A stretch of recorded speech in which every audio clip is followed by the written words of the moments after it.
राधे राधे दोस्तों, मैं गौरव शर्मा फिर से आपके साथ। दोस्तों, मेरे पास बहुत से कमेंट आते हैं कि शर्मा जी आप कहानियाँ बहुत सुंदर सुनाते हैं, लेकिन उनमें से एक कमेंट ऐसा आया कि उनका एक दोस्त था, मतलब मेरे एक फैन का दोस्त था, वो बहुत जल्दी हार मान जाता है। मतलब कोई भी काम करता है, जैसे ही उसको नुकसान होता है या कुछ होता है वो हार मान जाता है। तो उसने मेरे को कमेंट करके कहा है कि कोई ऐसी कहानी बताइए कि मैं उसको सुना सकूं और वो हार मानना बंद कर दे। तो चलो, उनके लिए भी हम कहानी लेकर आए हैं। आज मैं एक नहीं बल्कि तीन कहानियाँ लेकर आया हूँ, और इन तीनों कहानियों को अगर आप गौर से सुनेंगे तो हो सकता है आपकी भी ज़िंदगी बदल जाए। तो शुरू करते हैं। तो पहली कहानी है, हार गया लेकिन खुद से जीता। एक लड़का था, उसका नाम था हरीश। हरीश बहुत मेहनती लड़का था। वो भागना यानी कि कोई भी मैराथन होती थी उसमें हिस्सा लेता था, लेकिन वह आज तक किसी भी मैराथन को जीत नहीं पाया। क्यों? क्योंकि वह किसी भी मैराथन को पूरी नहीं करता था, वो रास्ते में ही हार मान जाता था। उसके दोस्त उस पर बहुत हंसते थे और कहते थे, भाई जब तू मैराथन पूरी कर ही नहीं पाता है, रास्ते में ही हार जाता है, तो तू रेस क्यों करता है? तो उसको अंदर से बहुत बुरा लगा। उसने मन में ठान लिया, अब की बार चाहे जो हो जाए मैं रेस को पूरी कर कर ही मानूंगा, चाहे कुछ भी हो जाए मैं रेस पूरी करूंगा। अब आज फिर एक दिन मैराथन का दिन आता है। हरीश दौड़ता है, वह दौड़ता जाता है, लेकिन उसने मन में सोचा हुआ था चाहे कुछ भी हो जाए आज मैं रेस पूरी कर कर ही मानूंगा। और उसके साथी जो उसके साथ दौड़ लगा रहे थे वो हरीश से आगे निकल जाते हैं। हरीश बहुत ज़्यादा थक जाता है और रुक जाता है और बैठ जाता है, लेकिन वह मन में सोचता है, अरे अगर मैं दौड़ नहीं सकता तो क्या हुआ, मैं चल तो सकता हूँ। वो उसने क्या किया, वो खड़ा होता है और चलने लगता है। मैराथन दौड़ बहुत लंबी थी, वो चलता रहा, परेशान हो गया, फिर भी चलता रहा।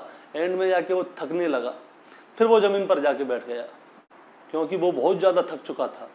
उसके जितने भी साथी थे उससे आगे निकल चुके थे। उसने मन में अपने आप से ही बोला, आज चाहे कुछ भी हो जाए, आज मैं इस रेस को पूरी करके ही मानूंगा। वह लड़खड़ाता आखिर में जाके रेस को पूरी कर लेता है। दोस्तों, हरीश हार चुका था, लेकिन आज उसने जीवन की पहली मैराथन थी जो कि पूरी की थी। आज उसका विश्वास चरम सीमा पर था। पता है क्यों? क्योंकि आज उसने जीवन की पहली रेस पूरी की है। वह जमीन पे पड़ा हुआ था, उसके पैरों में बहुत ज़ोर से दर्द था क्योंकि उसकी सारी मांसपेशियां अकड़ चुकी थी, लेकिन आज वो बहुत खुश था। पता है क्यों? क्योंकि वो आज हार के भी जीत गया। दोस्तों, हम भी तो अपनी लाइफ में यही गलती करते हैं। कभी अगर कोई परेशानी आती है तो अगर हम कोई काम कर रहे होते हैं तो हम उस काम को बीच में ही छोड़ देते हैं। जैसे मान के चलिए, अगर हम कोई स्टूडेंट हैं और हम दिन में 10 घंटे पढ़ते हैं और हमें किसी दिन किसी कारणवश दिन में समय नहीं मिल पाया और हमें 5 घंटे मिलते हैं फ्री, तो हमको उस समय पढ़ना चाहिए, ना कि तफरी मारनी चाहिए। हरीश की कहानी से हमको यही तो सीखने को मिलता है कि अगर हम आगे बढ़ते जाएं तो एक दिन हम हार के भी जीत जाएंगे। छोटे छोटे कदमों को आगे बढ़ाते जाओ, क्योंकि यही सफलता का नियम है। और अब आते हैं कहानी नंबर 2 पर। इस कहानी का शीर्षक है, परिस्थितियों को दोष देना। एक आदमी होता है जो कि रेगिस्तान में घूम रहा होता है। उसको रेगिस्तान बहुत पसंद आता है। वो कहता है, अगर यहाँ पे पानी का अगर कोई स्रोत होता तो यहाँ पे हम पेड़ उगा सकते थे, हम बहुत कुछ कर सकते थे, बिल्डिंग बना सकते थे, और यहाँ पे बहुत सारे लोग घूमने आते तो ये जगह कितनी सुंदर लगती। यानी कि वो आदमी प्रकृति को ब्लेम कर रहा था, अगर ऐसा होता तो कैसा होता, वैसा होता तो ऐसा होता। लेकिन उसको ऊपर वाला देख रहा था।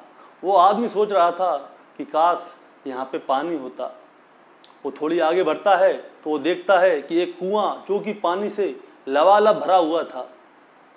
वो आदमी अपने मन में विचार विमर्श करता है और उस कुएं के पास जाता है।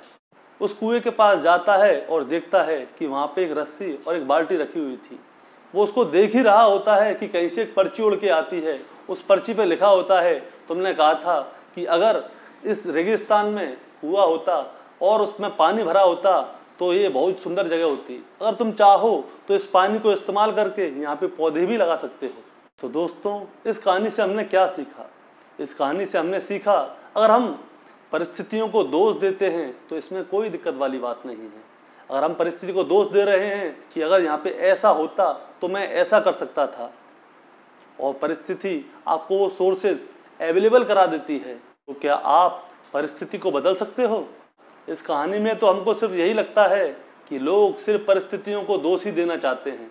अगर उनके पास वो सारी सोर्सेज होती हैं तो भी वह कुछ नहीं करना चाहते। इस कहानी से हमको यही शिक्षा मिलती है, अगर आप चाहते हैं कि परिस्थिति बदलें और आपको उस परिस्थिति बदलने के लिए उपयुक्त साधन मिल जाए, तो दोस्तों मेरा मानना है कि आपको उस परिस्थिति को बदलने के लिए ज़्यादा नहीं, अपने जीवन का 1% सहयोग तो देना ही चाहिए। और मुझे पूरा विश्वास है अगर आपके साथ कोई भी ऐसी घटना घटती है तो आप परिस्थिति बदलने के लिए अपना योगदान अवश्य देंगे।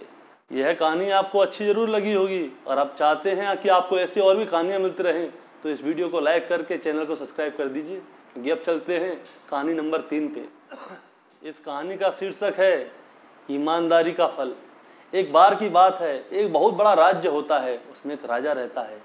वो हर तरह से संपन्न था, लेकिन उसको एक छोटा सा दुख था कि उसके कोई संतान नहीं थी। अब वो क्या करे? उसने सोचा क्यों ना मैं अपने राज्य में से ही किसी बच्चे को गोद ले लूं और उसको आगे चल के इस राज्य का बागडोर संभालने के लिए दे दूं।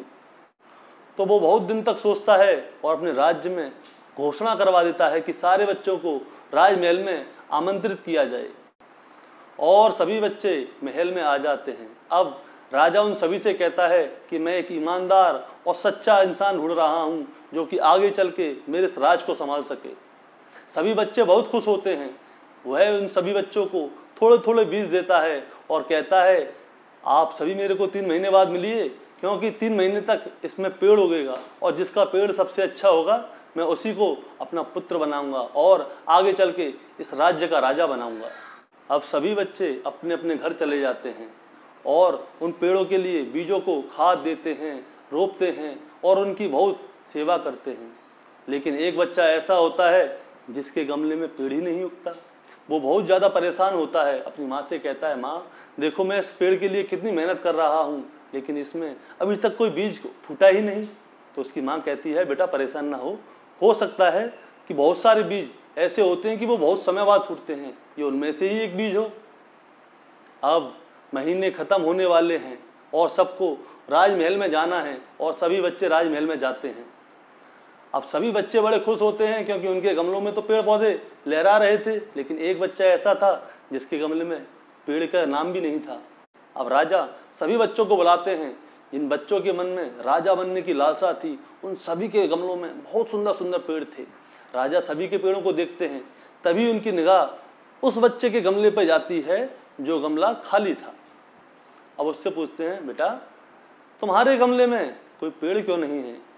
तो वह बच्चा बड़ी मासूमियत से बोलता है महाराज मैंने बहुत मेहनत की, मैं सुबह शाम पानी भी देता था, खाद भी देता था, लेकिन मैं क्या करूं, मेरे गमले में पेड़ उगा ही नहीं। और सभी लोग जितने भी बच्चे थे सब उस पर हंसते हैं। राजा उस बच्चे की ईमानदारी से बहुत ज़्यादा खुश हुआ कि गमला खाली है फिर भी वह बच्चा हिम्मत करके यहाँ तक आ तो गया। सभी बच्चों के गमले देखने के बाद राजा उस बच्चे को अपने पास बुलाता है। बच्चा सहम जाता है। राजा ने उस बच्चे का जो खाली गमला था वो लिया और सभी बच्चों को दिखाया। सभी बच्चे जोर जोर से हंसने लगे। राजा कहता है शांत हो जाइए, अभी कोई हंसेगा नहीं। इतने खुश होने की कोई ज़रूरत नहीं है, क्योंकि आपके पास जो पौधे हैं वो सभी बंजर हैं, उनमें कुछ उगेगा नहीं। लेकिन असली बीज यही था। राजा उस बच्चे की ईमानदारी को देख के बहुत खुश हुआ और उस बच्चे को अपना उत्तराधिकारी घोषित कर देता है। दोस्तों हमें इस कहानी से यही सीखने को मिला कि हमारे अंदर खुद की ईमानदारी होना बहुत ज़रूरी है। अगर हम खुद के साथ ईमानदार हैं तो जीवन के किसी भी पड़ाव में हम सफल हो ही जाएंगे, क्योंकि हमारी औकात हमको ही पता होती है। हम खुद को पागल बना के खुद का ही नुकसान करते हैं। तो ज़रा सोचिएगा। तो अब हम चलते हैं कृष्णवाणी की ओर। तो बोलिए राधे राधे। राधे राधे दोस्तों, मैं गौरव शर्मा फिर से आपके साथ। दोस्तों आज हम लोग श्रीमद् भागवत गीता के अध्याय नंबर 1 के श्लोक नंबर 31 को शुद्ध हिंदी में समझते हैं। तो शुरू करते हैं। विश्व का सबसे बड़ा योद्धा अर्जुन हताश है। युद्ध से पहले अगर आप अपने आप को कांपता हुआ पाते हैं, आपका मुंह डर की वजह से सूखता है, तो आपको निश्चित ही लगता है कि आप युद्ध हारने वाले हैं। दुनिया खत्म होती हुई दिखती है, चारों ओर अंधकार दिखाई देता है। ऐसे ही समय में हमें एक मार्गदर्शक की आवश्यकता होती है। इसीलिए अर्जुन कहते हैं कि हे केशव, मैं लक्षणों को भी विपरीत ही देख रहा हूँ तथा युद्ध में सज्जन समुदाय को मार के भी कल्याण नहीं दिख रहा है। यानी कि अपनों को मार के भी मुझे कोई फायदा नहीं दिख रहा है। तो बोलिए राधे राधे। अगर आपको हमारी कहानी और श्रीमद् भागवत गीता अच्छी लगती है तो आप हमारे चैनल को सब्सक्राइब करना बिल्कुल ना भूलें और इस वीडियो पे एक छोटा सा लाइक मार दें। तो बोलिए राधे राधे।